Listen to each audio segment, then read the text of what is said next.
दोस्तों नमस्कार, मेरा नाम संजय मग्गू है और मौजूद है देश रोजाना के डिजिटल मीडिया मंच पर। हरियाणा के जो लोकसभा चुनाव होने हैं, हरियाणा की 10 लोकसभा सीटें जिनके लिए कि 25 मई को मतदान होना है, 29 अप्रैल से उनकी नामांकन प्रक्रिया शुरू हो जाएगी। हालांकि समय तो काफ़ी बचा है, लेकिन भारतीय जनता पार्टी अपने 10 के 10 प्रत्याशियों के नाम तय कर चुकी है। काफ़ी दिन से उनके प्रत्याशी अपना चुनाव प्रचार कर रहे हैं। चुनाव प्रचार के अंदर कोई किसी का कार्यालय खुल रहा है, मुख्यमंत्री की सभाएं हो रही हैं, पूर्व मुख्यमंत्री अलग अलग लोकसभाओं के फीडबैक ले रहे हैं। मतलब काम पूरे जोर शोर से शुरू हो चुका है। दूसरी तरफ कांग्रेस की जो हरियाणा की प्रमुख विपक्षी पार्टी है और चुनाव के लिए माना जा रहा है कि अब की बार हरियाणा के अंदर चुनाव होगा, मुकाबला होगा। लेकिन इतना समय बीत जाने के बाद भी आखिर कांग्रेस अभी तक तैयार नहीं है। ये जरूर है कि आज चर्चाएं हैं कि कांग्रेस की सीईसी की जो बैठक होनी है, उस सीईसी की बैठक के अंदर हरियाणा के नामों पर चर्चा होगी और कुछ नामों पर मोहर लग सकती है। अब कितने नामों पर चर्चा होगी, कितनों पर मोहर लगेगी, ये तो शाम को या कल तय होगा जब कांग्रेस अपनी अधिकृत सूची जारी करेगी, प्रेस कॉन्फ्रेंस करेगी जिसमें नाम आएंगे किनको टिकट दिया गया। लेकिन इतना जरूर है कि हरियाणा की कांग्रेस की टिकट जो सांसदों के टिकट के लिए मिलनी है, एमपी कैंडिडेट होने हैं, वो ऐसा लगता है कि जैसे बीरबल की खिचड़ी सी बन गई। कांग्रेस के तमाम नेता और कार्यकर्ता जो रोज सोचते हैं कि आज घोषणा हो, कल घोषणा हो, जिन लोगों के मन में चुनाव लड़ने की उत्सुकता है वो लगे रहते हैं, जो पार्टी के कार्यकर्ता हैं वो लगे रहते हैं। लेकिन जाने कांग्रेस के आला कमान के पास या तो हरियाणा कांग्रेस की तरफ से ठीक प्रकार से कोई इनपुट नहीं भेजे जा रहे और या फिर कांग्रेस आला कमान चुनाव लड़ने के हरियाणा में या तो मूड में नहीं है।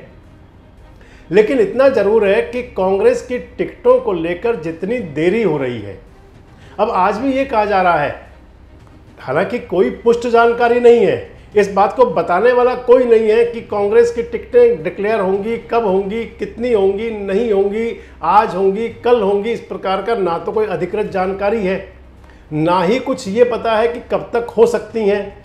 लेकिन इतना जरूर है कि आमजन के लिए, कांग्रेस कार्यकर्ताओं के लिए कांग्रेस की टिकट जैसे बीरबल की खिचड़ी बन गई है, जो पकने का नाम ही नहीं ले रही।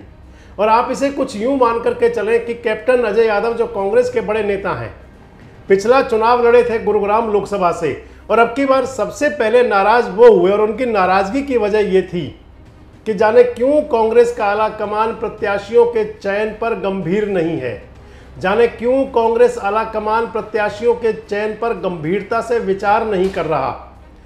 ऐसे में जब एक तरफ, क्योंकि जब सेनाएं सामने होती हैं, चाहे वो पुराना समय का युद्ध हो जिसके अंदर की सशस्त्र सेनाएं आमने सामने हुआ करती थी, और आज फिर चाहे वो चुनावी वार हो, इलेक्शन वार हो, और इलेक्शन वार के अंदर, चुनावी युद्ध के अंदर भी जब आमने सामने कैंडिडेट अड़ जाते हैं तो उसके बाद जनता फैसला करती है कि किसकी तरफ बढ़ना है। जनता फैसला करती है कि कौन कैंडिडेट मुकाबला करेगा। अब कौन कौन कैंडिडेट जब चेहरे सामने होते हैं तो फिर चेहरों पर जनता अपने दाव लगाती है। भारतीय जनता पार्टी अपने 10 के 10 कैंडिडेट अनाउंस कर चुकी है, ये मैंने आपको पहले ही बताया और आप सभी जानते हैं। भारतीय जनता पार्टी के कैंडिडेट फील्ड पर उतरकर, ग्राउंड में उतरकर अपना लंगर लंगोट घुमा रहे हैं।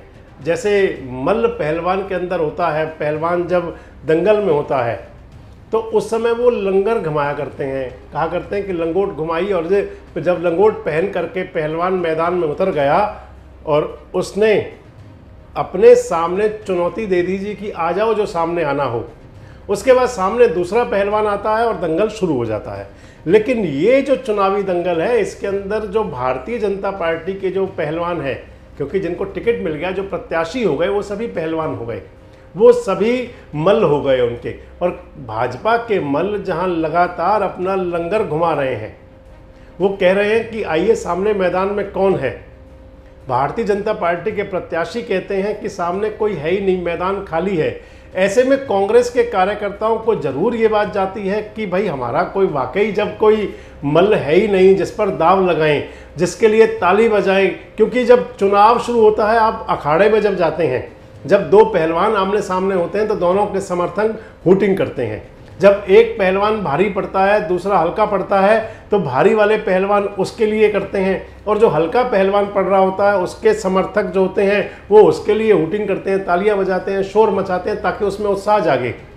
लेकिन अगर पहलवान ही नहीं होगा तो फिर दंगल कैसे शुरू होगा? और चुनावी दंगल जिसके अंदर लोग दूर से रिंग के बाहर बैठकर जैसे दर्शक देखते हैं दंगल के अंदर, ऐसे ही चुनावी दंगल के अंदर कार्यकर्ता तो वो होते हैं जिनको वोटिंग करनी होती है, लेकिन दर्शक, कुछ दर्शक ऐसे भी होते हैं, आपने देखा होगा कि टीवी पर बैठ करके देखते हैं जैसे, इसी प्रकार दंगल के दर्शक भी कुछ ऐसे होते हैं कि जो दूर से नज़ारा भी देखते हैं। वो नज़ारा देखते हुए तय करते हैं कि कौन से पहलवान के लिए वो अपनी तरफ से इनाम घोषित कर दें या कौन से पहलवान पर बैट लगाएं, शर्त लगाएं। और यही मतदाता सोचते हैं कि अब कौन से पहलवान की तरफ बढ़ा जाए जो चुनावी मैदान में, चुनावी अखाड़े में डटा हो।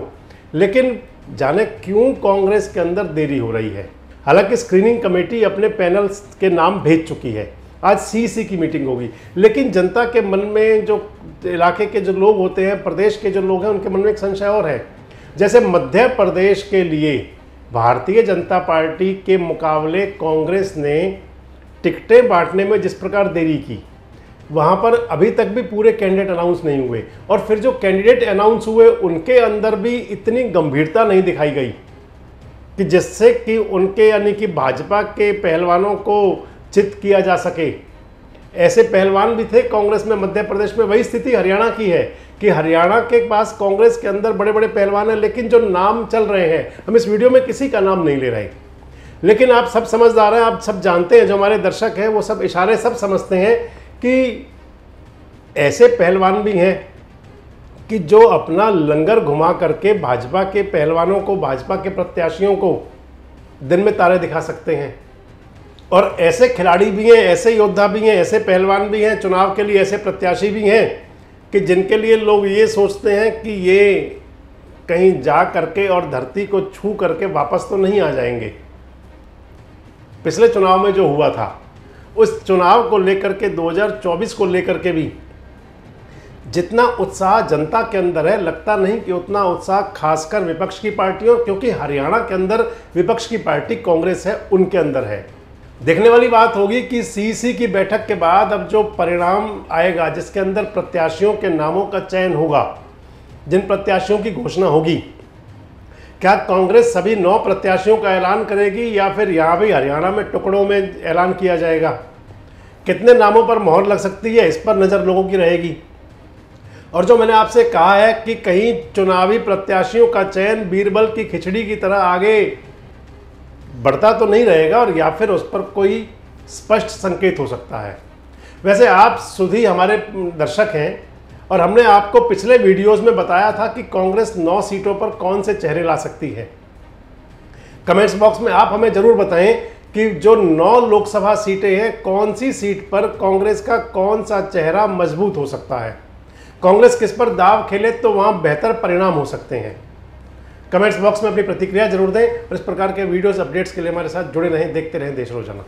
हमारे साथ जुड़े रहने के लिए देखते रहिए देश रोजाना का यूट्यूब चैनल, सब्सक्राइब कीजिए। साथ ही देश रोजाना की खबरें सबसे पहले देखने के लिए प्रेस कीजिए बेल आइकन।